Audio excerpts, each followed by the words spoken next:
Mga kamasikero na napag-share ng bagong idea o sa wala pa nakabalo kung sa mga components sa speaker. So, ano ko mga idea para at least makapag sila kung anong ting speaker kung say may nga speaker na may na ko. So, na natay mga klase-klaseng speaker dire. Kani siya kani tas kani po siya na so ang component ng speaker pala ni. Okay, kinina lang atong speaker ang mga example ay layo-layo na to gamay. Need ako nga speaker na gamay. Unay pinakagamay na tingog. So nahan na to na mo na siya mag-bass speaker. 15 inches man siya mo na siya mag-bass.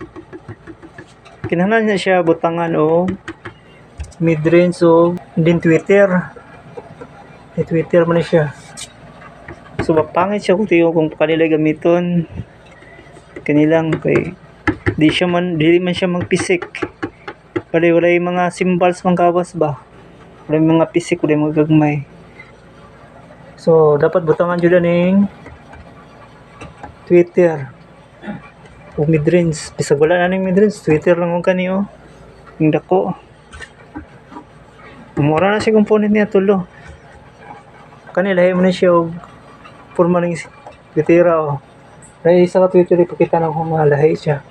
Dahil mo ng forma. Nagamay pa na. Kaya siya mo na siya mga gagmay nga tweeter. Kay kung wala ng tweeter, di na siya kung anong tingog, di na siya kalansing. Bungol na siya basta wala ni. Okay, naanapat tayo kung na hibawaan karon sa sunod na pod. Thank you.